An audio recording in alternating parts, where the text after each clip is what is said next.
So hey guys and welcome है आपका wave of wrestling के एक और एपिसोड में। और सबसे पहले हम बात करेंगे डब्ल्यूडब्ल्यूई के कल के फ्राइडे नाइट स्मैकडाउन के शो के बारे में। अब कल के स्मैकडाउन के शो के बारे में बात की जाए तो शो पे कुछ बड़ी चीज होती है, जैसे कि एले नाइट और जॉन सीना हमें एक साथ नजर आते हैं। LA Knight and John Cena का फास्ट लेन के लिए मैच ऑफिशियल हो गया है, जहां पे वो जिमी उसो और सोलो सिकोआ को फेस करने वाले हैं। और जहां तक यहाँ व्यूअरशिप की बात है कि स्मैकडाउन की कितनी आई है, तो कल के फ्राइडे नाइट स्मैकडाउन की व्यूअरशिप आई है 2.153 मिलियन व्यूअरशिप, जो पिछले वीक के व्यूअरशिप से थोड़ा सा ऊपर है। अब एक्सपेक्ट किया जा सकता है कि धीरे धीरे स्मैकडाउन को इससे व्यूअरशिप के मामले में ऊपर ही जाएगा, क्योंकि बैक टू बैक हमें जॉन सीना देखने को मिल रहे हैं। रोमन रिंग्स अपना फास्ट लेन के बाद रिटर्न करेंगे तो एक अलग लेवल पे व्यूअरशिप को जाना चाहिए। वैसे उम्मीद तो रहती है, स्मैकडाउन डिलीवर करके भी देता है, लेकिन मंडे नाइट रॉ के हालात अभी भी वैसे के वैसे ही चल रहे हैं। वही हमारी अगली अपडेट सामने आ रही है डोमिनिक मिस्टीरियो को लेकर। और फाइनली जो डोमिनिक मिस्टीरियो का नॉर्थ अमेरिकन चैंपियनशिप का इतना लंबा टाइटल रेन था 70+ डेज का, वह ओवर हो चुका है। और ट्रिक विलियम ने डब्ल्यूडब्ल्यूई के आज के NXT के नो मर्सी के शो पे डोमिनिक मिस्टीरियो को हरा दिया। ड्रैगन ली यहाँ पे रेफरी थे तो काफी कुछ देखने को मिलता है, लेकिन फाइनली यह ऑफिशियल हो चुका है कि इतने लंबे दिनों के बाद उन्होंने एक तरीके से प्रूव कर दिया है कि जजमेंट डे में अब डोमिनिक मिस्टीरियो एक अलग लेवल पे जा चुके हैं।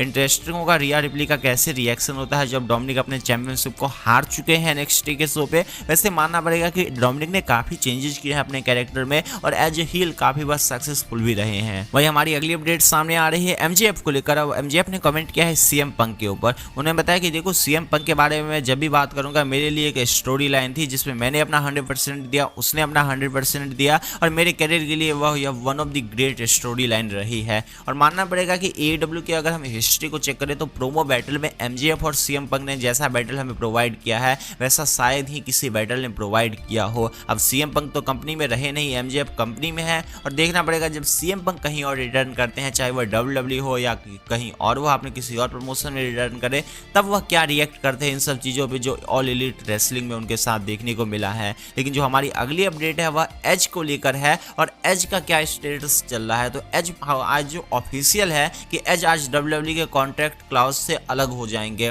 तो इसके बाद एज का हमें रिटर्न देखने को मिल सकता है किसी भी कंपनी में। और क्या पता AEW का जो कल शो होने वाला है रेसल ड्रीम, वहां पे फाइनली हमें एज अपना ग्रैंड रिटर्न करते हुए नजर आए। और फाइनली क्रिश्चियन के जो मेन इवेंट में रेसल ड्रीम को रेसल करने वाले हैं, वहां पे हमें रेटेड और सुपरस्टार एज अपना बहुत ही एक अलग लेवल का रिटर्न, जो वैसे भी बहुत बड़ा रिटर्न होने वाला है WWE के बाद AEW के लिए, वहां पे वो अपना रिटर्न करते हुए नजर आ सकते हैं। तो देखना पड़ेगा कि एज को लेकर कल हमें क्या रिपोर्ट मिलती है। लेकिन जो हमारी फाइनल अपडेट सामने आ रही है वह रोमन रिंग्स और सेथ रॉलिंस को लेकर है। अब कल के स्मैकडाउन के शो के डार्क मैच के बारे में बात की जाए तो सेथ रॉलिंस ने रोमन रिंग्स को एक तरीके से टॉन्ट भी किया था, और रोमन पे एक अलग ही तरीके से वैसे भी वह शॉट लेते रहते हैं। लेकिन बहुत सारे लोग इसके बाद कमेंट में ऐसे लग रहे थे जैसे लग रहा था कि रोमन रिंग्स के बिना सेथ रॉलिंस रह ही नहीं सकते हैं। अब सबसे पहली बात कि सेथ रॉलिंस को टाइम मिला है, उन्होंने अपने आप को प्रूव किया है, लेकिन रोमन से कंपैरिजन नहीं किया जा सकता। बहुत लोग यह कहते हैं कि रोमन के नेम के बिना वह आगे ही नहीं चल रहे हैं, क्योंकि यहाँ मानना होगा कि सेथ रॉलिंस और रोमन रिंग्स के अलग अलग बैरियर है और हम दोनों को मैच नहीं करा सकते हैं।